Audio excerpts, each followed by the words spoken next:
Familia, bienvenidos a esta casa.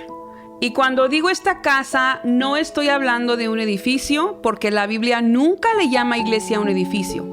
Le llama iglesia a la gente, le llama iglesia a nosotros. Bienvenido el que está escuchando en su carro, camino al trabajo con el café en la mano. Bienvenido al que está escuchándolo en la cocina, lavando trastes. Bienvenido el que trabaja de noche y está escuchando esto a las 3 de la mañana. Dios no duerme, hermano, así que Dios está contigo. Y bienvenido al que llegó por primera vez y todavía no sabe si esto es para él. Quiero decirte algo desde ahorita. Aquí tú puedes pertenecer antes de creer. Y no tienes que tener tu vida arreglada para sentarse en esta mesa. Yo tampoco tenía la mía. Estamos empezando una serie que se llama Nosotros la Iglesia y hoy es semana 1. Ahora, antes de arrancar, tengo 2 advertencias. Advertencia número 1, esto te va a incomodar.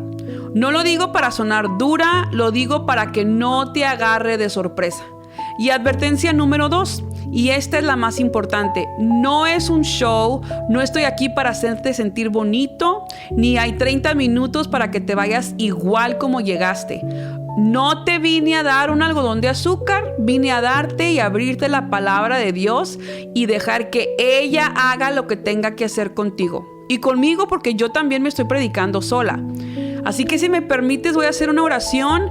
Padre, cierra mi boca si voy a decir algo que no venga de ti y abre el corazón del que escucha. Sé que cada persona es un mundo y queremos cerrar toda distracción, que se calle toda voz que no sea la tuya y que nadie salga de aquí igual como entró. En el nombre de Jesús, amén. Bueno, pues ¿te parece si comenzamos? Estamos en el libro de Hechos capítulo 2, versículo 42 al 47. En el nombre del Padre, del Hijo y del Espíritu Santo, las cuales se mantenían fieles a las enseñanzas de los apóstoles y en el mutuo compañerismo, en el partimiento del pan y en las oraciones. Al ver las muchas maravillas y señales que los apóstoles hacían, todos se llenaban de temor, y todos los que habían creído se mantenían unidos y lo compartían todo. Vendían sus propiedades y sus posesiones y todo lo compartían entre todos según las necesidades de cada uno. Todos los días se reunían en el templo y partían el pan en casas y comían juntos con alegría y sencillez de corazón, mientras alababan a Dios y brindaban ayuda a todo el pueblo. Y cada día el Señor añadía a la iglesia a los que habían de ser salvos. Y quiero detenerme un segundo ahí donde dice que todos se llenaban de temor. Porque tú oyes temor y piensas en susto y no es eso. Ahí está hablando de respeto, de asombro, de esa cosa que te agarra el cuerpo cuando te das cuenta de que estás parado en un lugar donde Dios se está moviendo de verdad y tú no lo estás controlando. Eso es lo que estamos buscando, no emoción, respeto. Hay una pregunta que me arde por dentro y te la quiero poner enfrente desde ahorita. ¿Qué hace que una iglesia cambie una ciudad? Si le haces esa pregunta al mundo, el mundo ya tiene su respuesta lista. Te va a decir buena música, un gran predicador, un edificio bonito, presencia en redes, dinero. Y yo hoy te digo que ninguna de esas cosas está en la lista del cielo. Porque cuando abres Hechos 2, encuentras exactamente lo contrario de lo que el mundo nos enseñó a buscar. 120 personas, ese era el número. No tenían templo, no tenían dinero, no conocían a nadie en el gobierno. Al contrario, el gobierno en su tiempo los perseguía. No tenían redes sociales, nadie los conocía, no tenían edificio. Y ahora, déjame preguntarte algo y piénsalo con honestidad. ¿No te suena parecido? Nosotros no tenemos templo propio, nosotros no tenemos presupuesto, nosotros hemos pedido ayuda una y otra vez para que el comunitario salga adelante y muchas veces ni nos contestan. Nosotros sí tenemos voz, sí tenemos alcance, pero a veces se nos olvida usarlo. ¿Nosotros tenemos edificio propio? No, tenemos que rentarlo, pero déjame decirte que algo que me emociona es que la palabra aquí es todavía no, pero ya viene. Porque eso te lo digo hoy, iglesia, prepárate, practica más, iglesia, sirve más, iglesia, cuida más, iglesia, limpia más, iglesia, porque ya viene. Y sé que hay quienes que se burlan y dicen y critican y dicen que hay quienes que juran y están bien seguros que esta iglesia no es de Dios. Pero yo hoy les quiero responder no con coraje, sino con evidencia. Dile a esos 200 niños que aceptaron a Jesús esta semana en el campamento infantil. Dile eso a las 3,000 personas que estuvieron en el Aleluya Fest aprendiendo de la palabra de Dios. Dile eso a los 600 estudiantes que llegaron el año pasado y este año, al comunitario y que recibieron ayuda gratis sin que les pidiéramos nada. Dile eso al matrimonio que estuvo al borde del divorcio y que hoy sigue de pie. Dios está en nuestra iglesia, Dios ordena nuestra iglesia. Pésele a quien le pese, se enoje quien se enoje, critique quien critique, porque si Dios pudo usar un burro para hablarle a un profeta, Dios puede usarme a mí y Dios puede usarte a ti. Si Dios pudo usar a 120 personas, que entre ellas había miedosos, había enojones, había traicioneros y también obedientes y valientes, entonces Dios también puede usarnos a nosotros. Lo único que aquella iglesia tenía era la presencia de Dios y una familia que no se soltaba. Esa bola de gente cambió al mundo. Y aquí está nuestro problema y lo voy a decir sin rodeos. Nosotros buscamos lo que pasó en Hechos, pero se nos olvida el ambiente de dónde pasó eso. Queremos el fuego, pero no queremos el altar. Queremos el fruto, pero no queremos la raíz. Queremos el milagro, pero no queremos la mesa. Y mira esto, familia, el orden importa.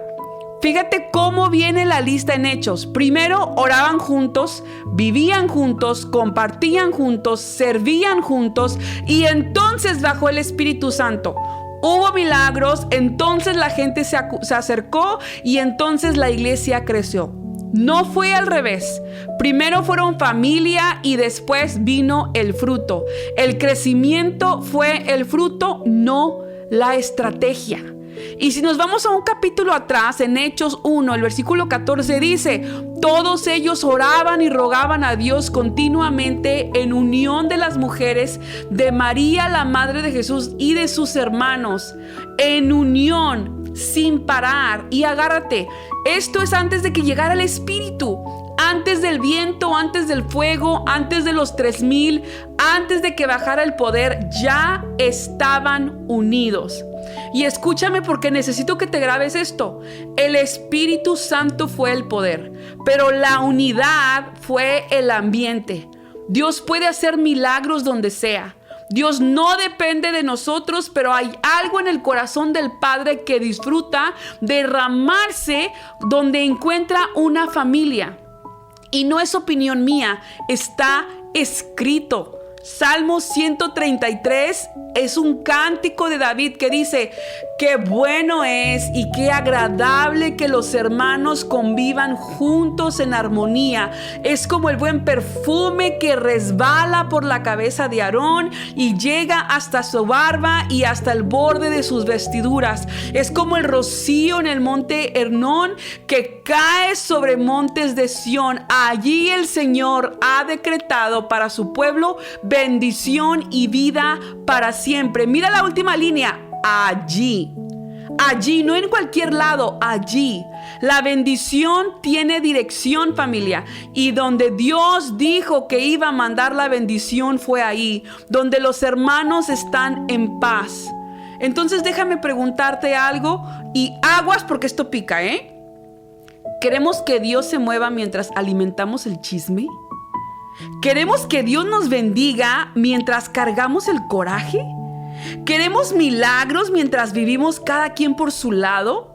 No se puede, y no lo digo yo. Proverbios 6 dice que hay 6 hasta 7 cosas que el Señor detesta con toda alma, Y al final de esta lista, el versículo 19 dice: el testigo falso que propaga mentiras y el que siembra discordia entre hermanos. ¿Ya viste en qué lista lo puso Dios? En la misma lista que las manos que derraman sangre inocente. Nosotros jugamos con la división, pero Dios no. Quiero ser clara, el llamado de hoy no es que seamos idénticos, es a que tengamos un mismo Señor, una misma visión y una misma decisión de amar. Ahora déjame contarte algo. Voy por un lado con esto. Hace 300 años, en un pueblito de Alemania, un señor rico prestó un pedazo de su tierra para que allí se quedaran unos refugiados. Y gente pobre que venía huyendo porque su país los perseguían por creer en Jesús, llegaron y llegaron más y más hasta que se juntaron como 300 personas viviendo en ese pedazo de tierra. Imagínate ese lugar. 300 personas de distintos lugares, distintas costumbres, con distintas heridas, apretadas en el mismo terreno. ¿Y sabes qué pasó? Exactamente lo que te estás imaginando. Se pelearon. Los que escribieron lo que sucedió ahí decían que había pleitos serios, bandos, gente que no se hablaba, un pleito de esos de que te dan ganas de agarrar tus cosas e irte. Y el dueño de esa tierra era un muchacho de 27 años, 27, iglesia, más joven que muchos de los que están escuchando esto. Y este muchacho hizo algo que a nosotros no se nos hubiera ocurrido. No trajo a un invitado predicador, no lanzó una campaña, no aventó indirectas en redes, no cambió la música, no se puso a bloquear a todo mundo. Se puso a ir casa por casa a hablar con la gente uno por uno. Y el 12 de mayo de 2017 los juntó a todos y les puso enfrente un papel y un acuerdo. Un compromiso de cómo se iban a tratar de ahí en adelante, de no hablar mal el uno del otro, de perdonarse, de leer la Biblia juntos, de orar juntos, y lo firmaron. Ahora escúchenme bien porque aquí está todo. 3 meses después, el 13 de agosto de ese mismo año, estaban reunidos y el Espíritu Santo cayó sobre esa gente. Y uno de los que estuvo ahí escribió después una sola frase para explicar lo que pasó. No escribió hubo milagros, no escribió hubo señales, escribió aprendimos a amarnos los unos a los otros. Y 2 semanas después, 24 hombres y 24 mujeres se repartieron las horas del día para que hubiera alguien orando cada hora, sin parar, día y noche. Esa cadena de oración duró más de 100 años. Y de ese pueblito de refugiados peleados salieron los misioneros que llevaron el evangelio a medio mundo. Ahora dime tú si el orden importa. Primero hicieron las paces. Después cayó el Espíritu. Después nació la oración. Y después el mundo fue impactado. Dios no está esperando que tengamos más dinero. Está esperando que dejemos de despedazarnos. Porque hay 2 preguntas en el mundo y cada una construye un tipo de persona completamente distinto. El mundo te pregunta, ¿qué me toca a mí? ¿Qué puedo beneficiarme yo de esto? Pero la iglesia de Hechos preguntaba, ¿qué puedo dar yo? ¿Cómo puedo ayudar a mi prójimo? Y ahí es toda la diferencia. Y mira qué pasó cuando vivieron así. Hechos 4, versículo 32 dice, todos los que habían creído eran de un mismo sentir y de un mismo pensar. Ninguno reclamaba como suyo nada lo que poseía, sino que todas las cosas tenían en común. Y el versículo 33 dice, y los apóstoles daban un testimonio poderoso de la resurrección del Señor Jesús, y la gracia de Dios sobreabundaba en todos ellos. Sobreabundaba, o sea, sobraba en todo. Nadie se quedó sin ayuda, nadie. ¿Y sabes por qué? No fue porque cada quien resolvió lo suyo. fue porque cada quien dejó de mirar su propia necesidad el tiempo suficiente para ver la del de al lado. Dejaron de preguntar ¿quién me va a ayudar?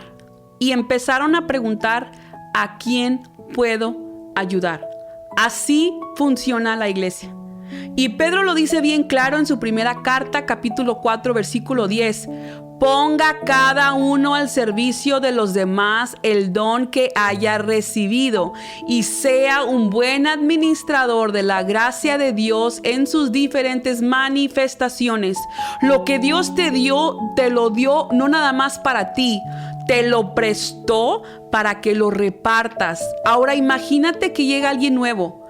Alguien solo, alguien que trae cargas que nadie ve, alguien que ya está cansado de fingir que está bien. ¿Sabes qué va a notar primero? No la música, no las sillas, no la producción. El amor, la comunidad, la unidad. Cómo nos tratamos cuando nadie está grabando.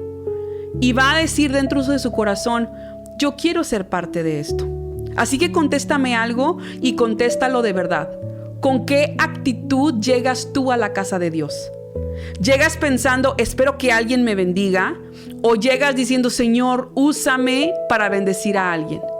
Y yo me lo estoy diciendo a mí también, porque yo también he llegado con la lista de lo que yo necesito y ni una sola vez me acordé de lo que yo puedo dar. Ahí es donde la iglesia deja de ser un lugar al que vengo y se convierte en una familia a la que pertenezco. Hechos 2, versículo 44 decía, se mantenían unidos y lo compartían todo.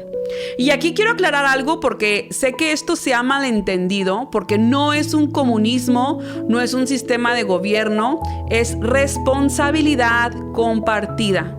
Es lo que pasa solito en una familia que de verdad se hace una familia. Pablo lo explica en 1 Corintios capítulo 12. Para que no haya divisiones en el cuerpo, sino que todos los miembros se preocupen los unos por los otros. De manera que si uno de los miembros padece, todos los miembros conduelen. Y si uno de los miembros recibe honores, todos los miembros se regocijan con él. Está usando la figura del cuerpo. Si te machucas un dedo, no sufre nada más tu dedo. Se va a todo el cuerpo, lloras, sufres, lo sientes hasta en los dedos del pie. Así somos nosotros. Una familia sana celebra junta, corrige junta, cuida junta, perdona junta, sirve junta, llora junta y se ríe junta. Y aquí está lo que quiero que te lleves. Si esta iglesia nada más es un edificio para ti, nunca la vas a cuidar. Si a esta iglesia nada más la ves como un beneficio para ti, nunca vas a poder pertenecer realmente. Pero cuando entiendes que esta es tu familia, la empiezas a defender. Y quiero que seas honesto conmigo. ¿Qué haces cuando alguien habla mal de tu mamá? ¿La defiendes? ¿Qué haces cuando alguien habla mal de tu hermano? ¿Lo defiendes? Entonces contéstame. ¿Por qué nos quedamos callados cuando hablan mal de nuestra familia espiritual? ¿Por qué nos sentamos en esa plática? ¿Por qué escuchamos ese audio completo y luego lo reenviamos? Iglesia, ya es hora que nosotros también cuidemos así como Dios nos ha cuidado. Protege a tus pastores, protege a tus líderes, protege a tus voluntarios, protege a tus hijos. No es idea mía. Hebreos 13:17 dice, obedezcan a sus pastores y respétenlos. Ellos cuidan de ustedes porque saben que tienen que rendir cuentas a Dios. Así ellos cuidarán de ustedes con alegría y sin quejarse, de lo contrario, no será provechoso para ustedes. Y 1 Tesalonicenses 5 dice, ténganlos en alta estima y ámenlos por causa de su obra y ustedes vivan en paz. Hay gente en esta casa que llega antes que todos y se va después que todos. Gente que da su tiempo, su dinero, sus esfuerzos por amor a esta comunidad. Gente que nadie aplaude. Gente cuyo nombre no sale de ningún lado. Si tú vas a servir, sirve de verdad, no a medias. Hazlo como para el Señor. Porque estamos levantando una iglesia que ama, una iglesia que sirve. Pero también una iglesia que cuida a los suyos. Y no estoy diciendo que seamos perfectos, no lo somos, no lo soy. Todos aquí somos imperfectos, pero somos una familia. Y una familia sana no destruye, los levanta. Así que te voy a hacer una invitación. ¿A ti te gusta, verdad, que cuiden bien a tus hijos mientras tú estás aquí en la alabanza? También tú tienes que aportar para que esto suceda. ¿Te gusta el clima? También tienes que aportar para que esto suceda. ¿Te gustan los servicios que tenemos para los adultos, para los jóvenes, para los niños? Los programas que tenemos, ¿te gustan los eventos que hacemos? Todo cuesta recursos, cuesta servicio, cuesta amor, cuesta integridad, cuesta sacrificio. Hay mujeres y hombres que están dispuestos a pelear por tus hijos. ¿Tú qué estás haciendo por ellos? ¿Qué estás haciendo por esa mamá, por esa voluntaria que está todos los domingos lista para abrazar a tu hijo aunque tu hijo no lo quiera? ¿Qué estás dispuesto a hacer? Porque somos una familia. Aquí no nada más vienes a recibir, también tienes que dar, una iglesia unida en todo. Esto no es una beneficencia pública. Nosotros somos una iglesia que ama al Señor y que todos servimos. Servimos de diferente manera, pero servimos. Servimos con diferentes recursos, pero servimos. Una familia sana no destruye a los suyos, los levanta. Ahora quiero aclarar nuestro lema porque se ha entendido mal últimamente. Cuando decimos no hacemos la vida solos, nunca quisimos decir que alguien va a vivir tu vida por ti. Quiere decir que nunca vas a tener que enfrentar la vida solo. Y mira cómo la Biblia dice las cosas en el mismo capítulo en Gálatas 6, versículo 2. Dice, sobrelleven los unos las cargas de otros y cumplan así la ley de Cristo. Y 3 versículos después dice, porque cada uno llevará su propia carga. ¿Se contradijo Pablo? No. Está hablando de 2 cosas distintas. Hay cargas que te aplastan. La muerte de alguien, la enfermedad, quedarte sin trabajo, esas las levantamos entre todos. Pero hay responsabilidades que te hacen crecer. Tu obediencia, tu carácter, tus decisiones, tus consecuencias, esas nadie las puede cargar por ti. La iglesia te ayuda a cargar tus problemas, pero la iglesia no puede vivir tu vida por ti. Te vamos a ayudar a levantar, pero también te vamos a enseñar a caminar. Por eso no te aísles, no te escondas. Eclesiastés 4 dice, son 2 mejor que 1 porque sacan más provecho de sus afanes. Si uno de ellos se tropieza, el otro lo levanta. Pero ay de aquel que tropieza y no hay quien lo levante. Ay de aquel. Estar solo no es humildad. Estar solo es donde el enemigo te agarra. Y sé que alguien está pensando, pero es que en la iglesia sí ha habido problemas. Claro que va a haber y va a seguir habiendo. Vivir como familia no significa que nunca haya roces. Las familias de verdad se enojan. Cualquiera que te prometa una iglesia sin problemas te está vendiendo humo. La diferencia está que un pleito bien manejado te hace madurar, pero la división te destruye. Jesús lo dijo en Mateo 12:25 que dice, todo reino dividido literalmente acaba en la ruina. No hay casa o ciudad que permanezca si internamente está dividida. Ninguna casa dividida se queda en pie, ninguna, ni la tuya, ni la mía, ni esta. Por eso Pablo insiste tanto en Efesios 4, versículo 3, dice, procuren mantener la unidad del Espíritu en el vínculo de la paz. Fíjate en la palabra procuren.